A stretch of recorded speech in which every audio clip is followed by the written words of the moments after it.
there has to be consequence.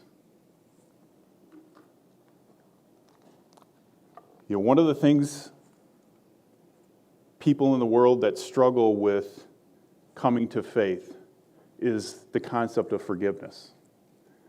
They say, somebody hurt me, they did this thing against me, and now I have to forgive them according to your faith? That essentially says what they did is okay. But what they miss is that there is forgiveness. Forgiveness does not always negate the consequence. Sometimes these consequences are for us.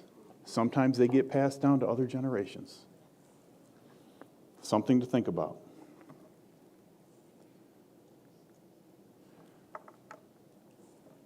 Obedience. So as the portion continues, Moses shares his lesson with the people by calling them to obedience, right? I recognize I was disobedient. So now I'm going to remind all of you, as you enter the land, to be obedient. So despite his failure, he graciously and humbly begins to equip the next generation to enter the land. If we read Deuteronomy chapter 4, verses 1 through 6 here, it says, "Now Israel, listen to the laws and rulings I am teaching you in order to follow them so that you will live. Then you will go in and take possession of the land that Adonai, the God of your fathers, is giving you, in order to obey the mitzvot of Adonai your God, which I am giving you. Do not add to what I am saying, and do not subtract from it. You saw with your own eyes what Adonai did at Baal Peor, that Adonai destroyed from among you all the men who followed Baal Peor. But you who stuck with Adonai, your God, are still alive today, every one of you. Look, I have taught you laws and rulings, just as Adonai my God ordered me, so that you can behave accordingly in the land where you're going in order to take possession of it." So there is a prohibition here not to add or remove anything from his Torah, anything from his law. And this is something that Yeshua always railed against. It's the traditions of men have always violated this. It's right here in Scripture. Don't add to, don't take away. And yet we get traditions from Judaism to Christianity to Catholicism. We're adding, taking away, adjusting, tweaking his word. And we justify this because we're accomplishing, or we think we're accomplishing, what he's commanded us to do.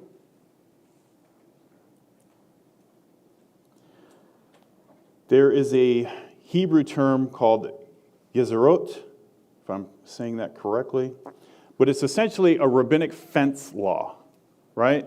It's an extra law that we put around the commandment so that you don't break the commandment, right? Seems like a good intention, right? I don't want you to break the commandment, so let me put a layer of protection around this. Because if you don't violate that law, you won't violate the other one. But here's the problem. When you put a fence around something, a fence has the good intention of protection, yet by its very nature, it obscures that which is protected. Yes? I think probably one of the best examples is the first commandment he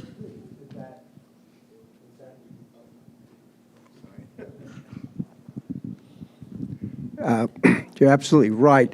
And I think one of the best examples of that is the very first commandment that was given in the garden, because when Eve was talking to the serpent, she said that not only were they not to eat of the fruit, they were not to even touch it. And that was not the commandment that God had given, but we assume perhaps that's how Adam related, since he's the one that heard the command, he related that to Eve in that manner, but don't even touch it. Yeah. Right? And so that became a stumbling block for even, in one sense, of the temptation, because some of the sages say that Hasatan, or the serpent, accidentally, on purpose, nudged her so that she actually touched the tree, and therefore, I'm sorry. Oh, hey, you're still alive. Yeah. Yeah. And that's the thing. When you add to or remove from the Torah, then logically that leads to distortion. It leads to distortion of the Torah. And where does distortion lead to? Disobedience. So we have to be very careful how we implement the Torah in our lives. I believe we have a lot of freedom when it comes to the commandments. You know, a lot of them, it's do this, don't do that, you know, that kind of thing. And it's kind of left up to us how we implement that in many situations. In some situations, it's not. It's very clear. This is how you are to do this. There's a whole set of mitzvot that they just don't logically make sense. But God says, I don't need you to understand how this works. I need you to be obedient.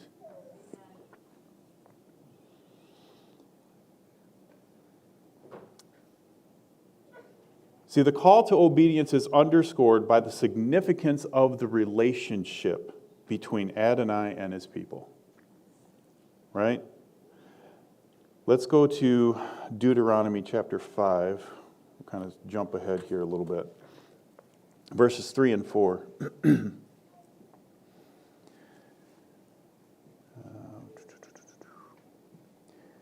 says, Adonai did not make this covenant with our fathers, but with us who are all of us here alive today. Adonai spoke with you face to face from the fire of the mountain. See, this underscores this special relationship that we have, right? The Father communicated with his people in a way that nobody had seen before, right? They came out of Egypt with its multiplicity of gods and different idolatry and all this other stuff, but no God ever spoke out of the midst of the fire like that. No God spoke to them face to face, panim el panim. See, the Torah wasn't received as just some casual communication, right? It wasn't like, hey, there's a new governor in town, here's a new set of rules, right? Somebody else got elected, so we're going to tweak some things. You know, read it if you got time. No, this was the Torah. The law was given to them. And it was given intimately. As a husband speaks to his wife, let me communicate something from my heart to you, right? This isn't shooting the breeze with your colleagues. It's special communication. Idolatry was forbidden, and it was especially egregious given that special relationship. Torah goes on and tells us that God is a jealous God, Elkanah. He will not abide our devotion to another idol, right? He won't deal with it.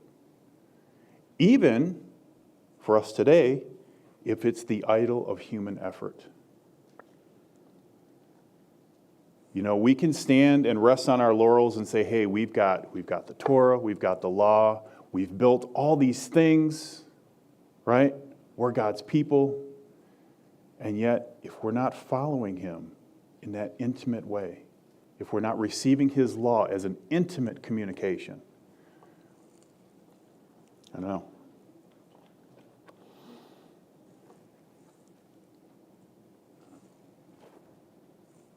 Let's see. Equipping the next generation. I want to kind of double back a little bit, back to Deuteronomy chapter 3 here. But Moses was charged with equipping the next generation. Specifically, Joshua in this instance. He was to impart the lessons learned so he could equip and aid Joshua to bring the people in. Right? I can't go in myself. You're taking the people in. It's your responsibility, and as a leader, I'm going to help you get there.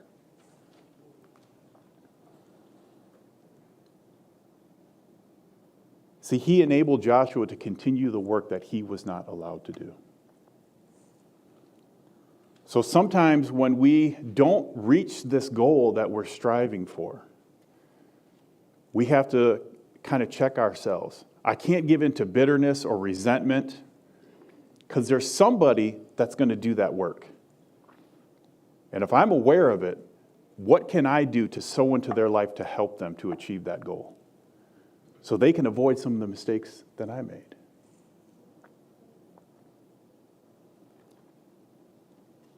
You know, one of my frustrations in ministry that I've seen just throughout the years is there's a lot of ministries, great teachers, great pastors, great leadership.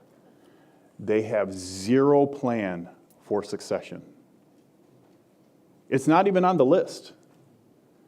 They can tell you about the budget for next year, the building plan, the direction that they want to take the people, the community, their expectations for growth.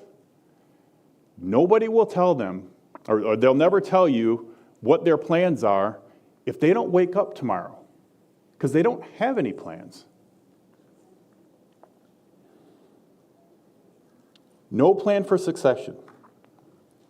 That's a failure.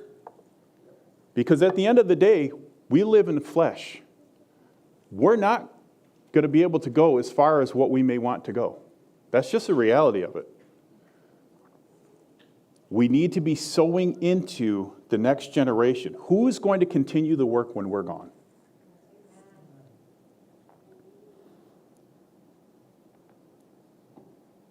See, the Torah portion describes Adonai as Elkanah, a jealous God, right? He jealously guards his bride.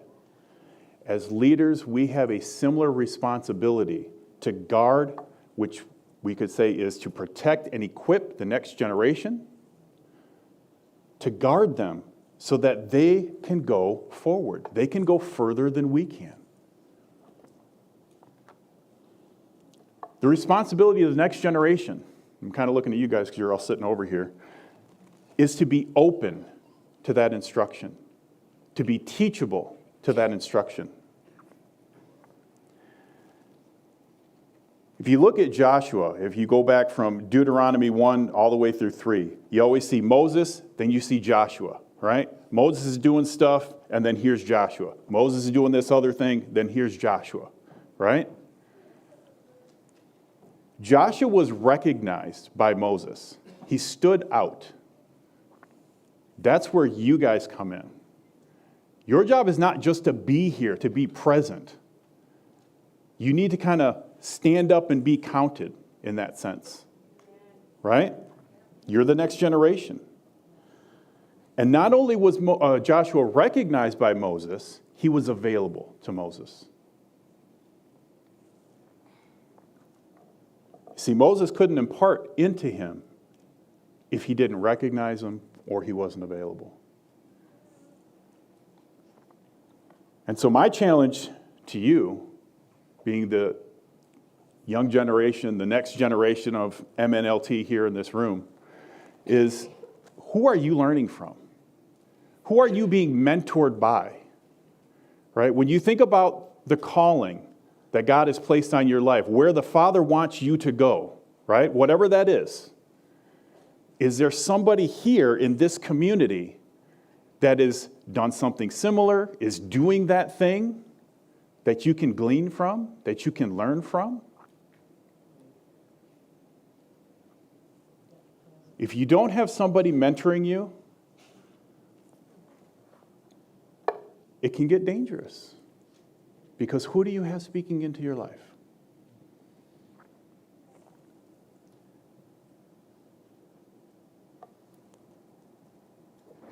And the challenge to us as leaders, are we creating space for the next generation?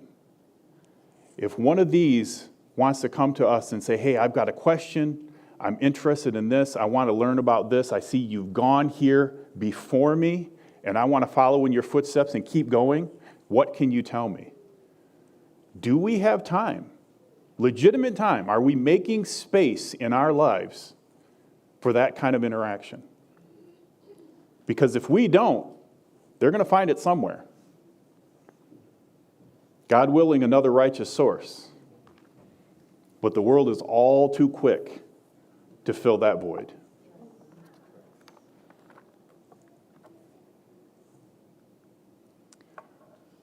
Cities of refuge, we'll just kind of skim over that, but we're given a list of 3 of the 6 cities of refuge, Bezer, Ramoth, and Golan, for the 3 different tribes. And then the 6 cities were Kadesh, Shechem, Hebron, Bezer, Ramoth, and Golan. And you can see that in Joshua chapter 20. But that would just kind of gloss over that. I don't have too much to speak on for that. Now, the Torah. Moses warned the Israelites not to forget Adonai after they entered the land. To avoid assimilation. I still think that's one of the biggest challenges for the church today, is to avoid assimilation. You know, if we're to be a nation of kings and priests, they don't look like the world, they don't act like the world. They're different. A king does not act like a commoner. He's a king. A priest does not act like a commoner. They are a priest. We are to be marked and separate, and we should live our lives accordingly. A lot of times that's going to create uncomfortable situations for us. But that's the deal. If you want to be a king or a priest in God's kingdom, you're going to look different. So assimilation.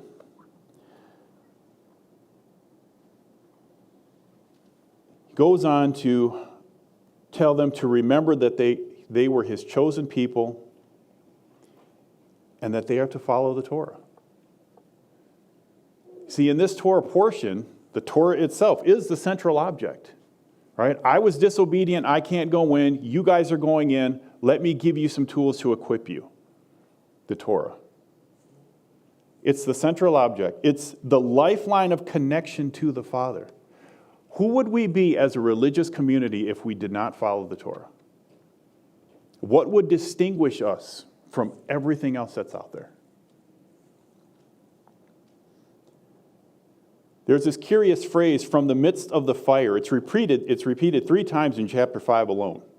Anytime you see a repetition like that, it's kind of your cue to pay attention, right? There's something here. So God speaks to them from the midst of the fire. This ethereal voice, almost out of the void, right, is communicating the Torah, communicating to his people. Nobody's ever seen anything like this before, but it underscores that special relationship. It also shows that God exists beyond the physical, which was a big deal because you think about, where did they just come out of? Egypt, where you had a God for everything, right? Manifested in a statue, an image, what have you, right? And God says, no, I don't operate that way. I'm different. They're given the 10 sayings, the 10 commandments. And this is interesting. Many of you probably know this. You can take the first 5 commandments and put them in one category: how to love God. The second set of commandments, how to love people. And what do our Christian friends always tell us? Well, Yeshua says you only have to obey 2 commandments, right? Love God, love people. How do we do that? How do we unpack that? It's not an untrue statement, but I can't determine myself what it means to love God, as many have. I can't determine myself what it means to love people because my definition might be different than your definition. And now all of a sudden, we're loving one another, and yet somehow your love towards me doesn't feel so great, and my love towards you is not that great. We're not speaking the same language. We need a standard.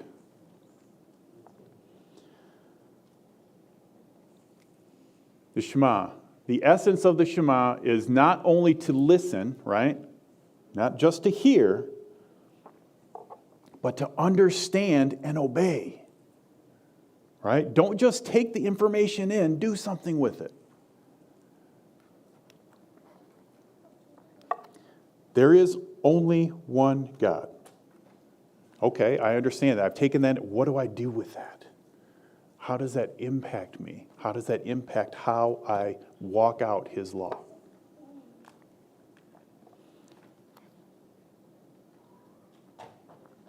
See, it separates the Hebrew faith as one of monotheism, versus the polytheism of Egyptian culture. Right? And even our application today. There is only one God. I don't have the right to have other gods in my life if I'm serving the one true God.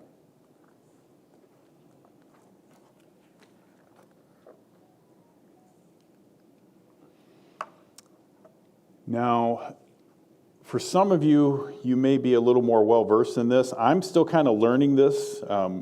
The mitzvot of tefillin and mezuzah. And it's interesting to me, mezuzah, right? Most people that I've come across with have adopted this, no problem, right? And we've adopted this, we'll put the mezuzah on our doorposts, right? It's got the scriptures in there. And no problem. Nobody really, you don't get pushback on that. And that's fine. I'm not here to throw stones at that at all. I would say the general acceptance is based on two things. It's easy to acquire and it's easy to implement, right? I can jump online, wherever. I can buy mezuzah. I can nail it to my door. I'm done. I'm good. But now tefillin's different. Why don't we see Messianic congregations adopt this? I've been studying a little bit. I'm just kind of getting my feet wet, so I'm just letting you know I'm not speaking with authority on this at all. Just some few things that I've observed. And in my experience, there's a general dismissal of this commandment. Why is that? Well, one, it's difficult, right? You've got all these rules about how it's made, where to get it from, how to tie it, right? The little boxes on your forehead and on your arm, right? If you guys know what I'm talking about here. It's expensive to acquire. Have you ever looked at what a kosher tefillin costs? I mean, you're starting around $300, and it goes up from there. That's a fair amount of money for most people.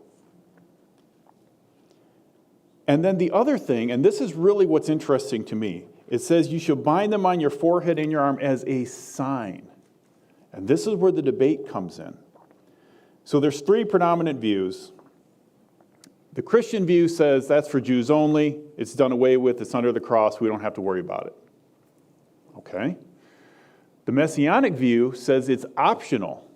It's not necessarily required. You may, but you don't have to. And then the Judaism view says it's for Jews only, and it is a commanded physical action.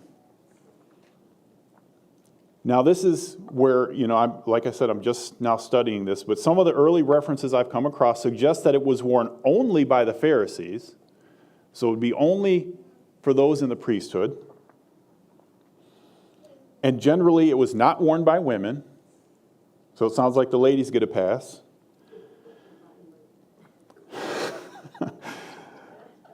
So Philo, a Jewish philosopher, he concluded that the command was metaphorical. He said, no, it's just a sign, right? So you don't necessarily have to do this physical action. Rashbam, Rabbi Shmuel ben Meir, he says it was metaphorical. That was his understanding. And so his thing was, you just remember Torah in thought and deed and not physically. So I just wanted to highlight this. It's like, we talk about what's the command, right? To bind them on your forehead, your heart. How do we implement that? We have to be careful. Do we follow the rabbinic way? Maybe. Do we say, no, it's just symbolic and, we just need to keep these things in our hearts and minds? Maybe. But we should approach these things with fear and trembling, right? What's the verse? Walk out your faith with fear and trembling. Don't be passive with it. Don't be soft. There is one God, and he's jealous. And I'm running out of time here. So the Haftorah is Isaiah 40, 1 through 26, and that is Nachmanu, and that is the first Haftorah of consolation. There's 7 total. Yeah, we got them up there. There's 7 total. We're not going to go through any of this. You can check that out on your own if you wish. I do want to wrap up here in our Brit Hadashah in Matthew 23. Actually, let's go there because there's one verse I want to read real quick. Matthew 23, verse 39.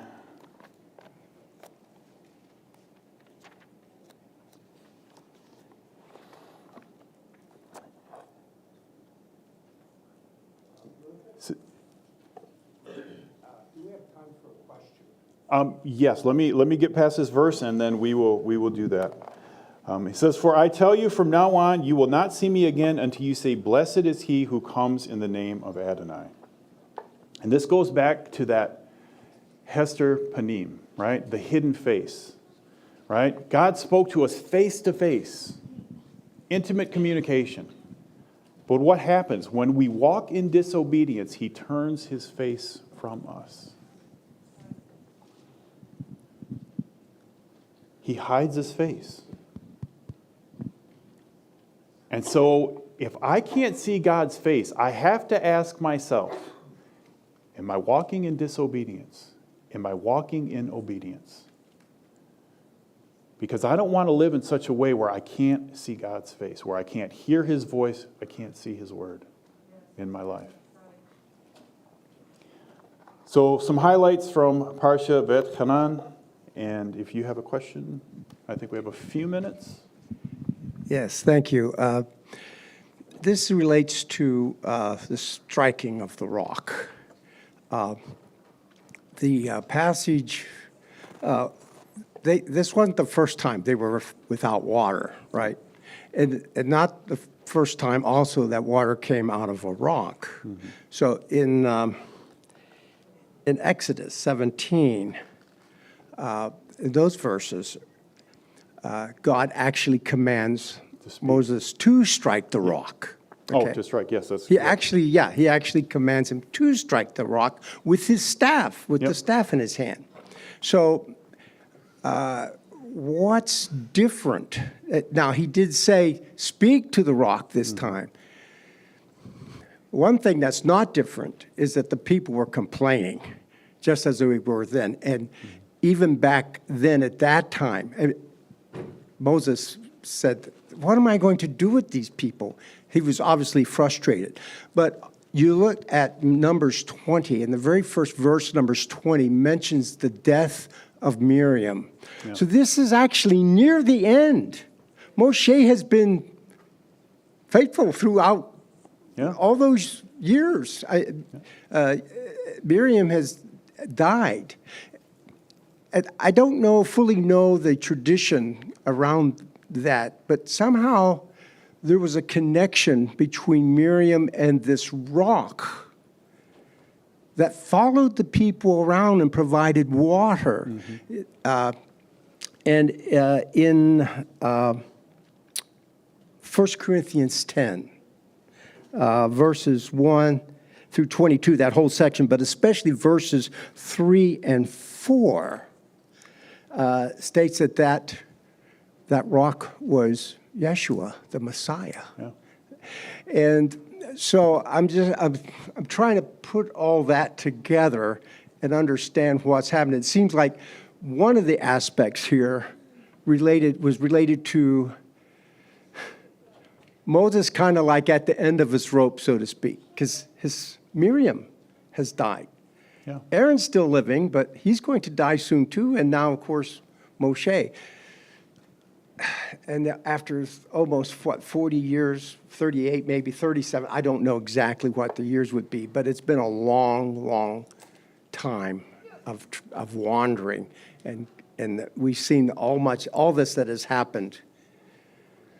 So there we are. I say, so what changed? I think you did a good job of presenting that, but Yeah, I think, and that's something that I've always kind of struggled with too, because it seems on its face very unfair, right? You've got faithful Moses. He's been dealing with these people for all this time, at the end of his life, and you're literally just about to cross the finish line, right? And then one thing happens. One thing happens. Speak to the rock versus striking the rock. When, as per your point, he struck the rock before, right? But God changed the parameter of the commandment. And when we violate those parameters, it affects how, especially as leaders, how when people are watching us, it affects the holiness of God, right? Because now we're presenting God as less holy. And God says, nope, that's the line. That's the line. I understand all that you've done, so in my grace, I'm going to allow you to see the land, but you're not crossing over with your generation.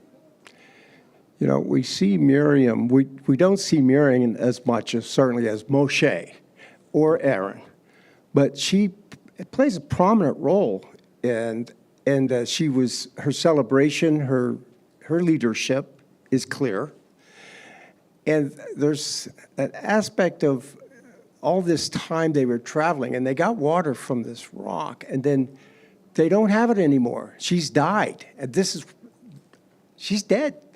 For some reason, she had something. There was some gift. There was some relationship with God that she learned her lesson in her place, right? Mm-hmm. But she still had a place. Yeah. And she was able to bring some level of closeness, grace, relationship in that, maybe even mitigate the frustration that Moshe often felt.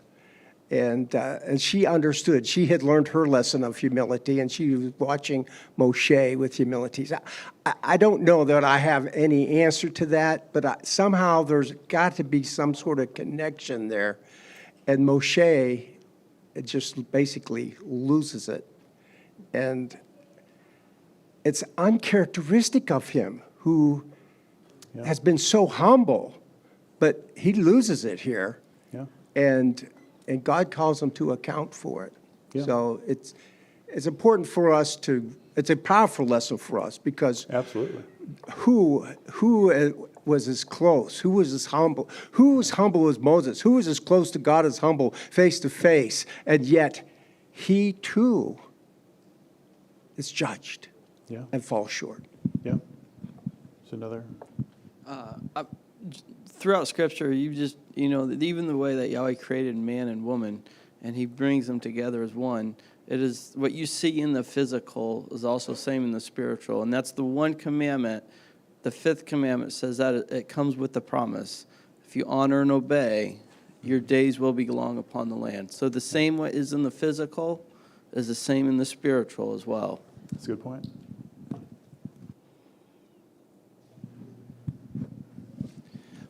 Yeah, a thought came to me when, we're trying to understand, Moses was allowed to strike the rock that one time, and this time he was asked to speak to it.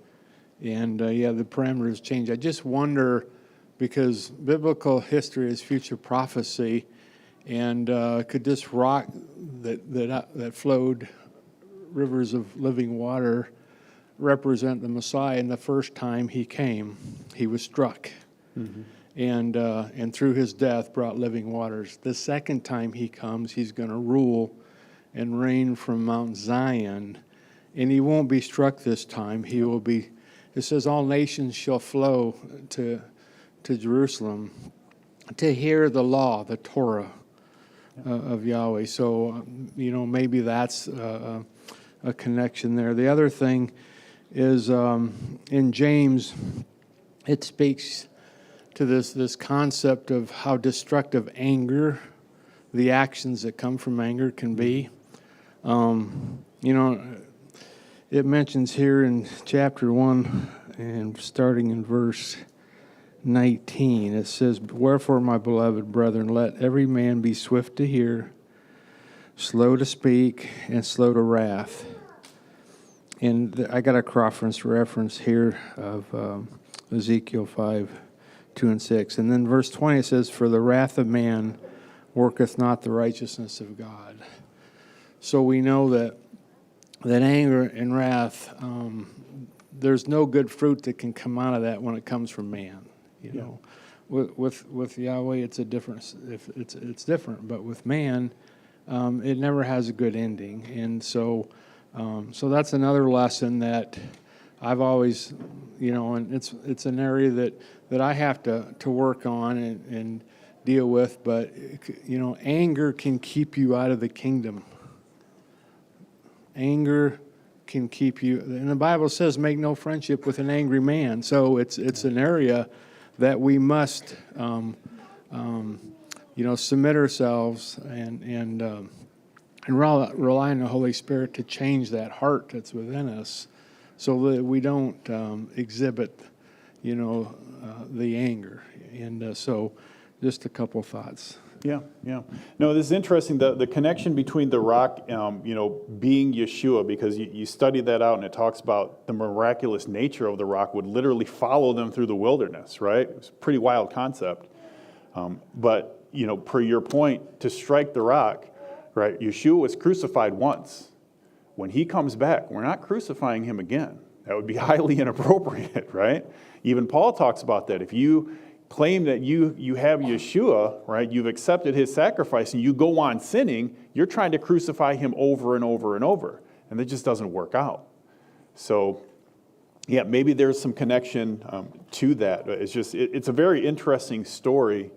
And it's just, to me, it's interesting that, Moses, so humble, so righteous, right? Saw God face to face to the point where he had to wear a veil because his face was glowing from being in the presence of God. I can't say that, right? I don't think any of us can say that. And yet, he steps just over the line just a little bit, from our viewpoint. And that's it. God says no. And I wonder if he was not the leader of Israel, if he was just some guy from one of the tribes did that, would he have more grace? But because of his office, because he was the leader of Israel, right? What does it talk about for teachers, right? Teachers, be careful. You're held to a higher standard. Leaders are held to a higher standard, right? If I'm not in a leadership position or anything like that, I don't have any responsibility. If I step out of line, I might get my hand spanked. Right? But if I'm leading and I step out of line, now a whole bunch of people are looking at me and they're following my example. Stakes are much, much higher. So I wonder if that had something to do with it. Maybe, maybe not.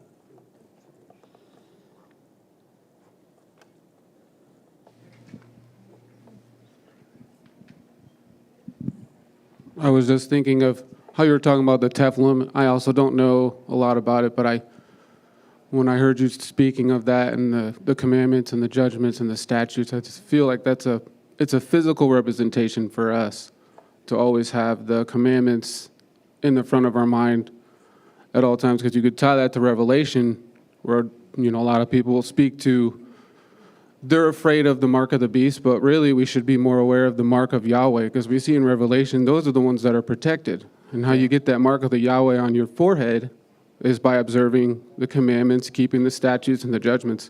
So that's just something I was relating to when you were speaking on the Teflon. So Yeah.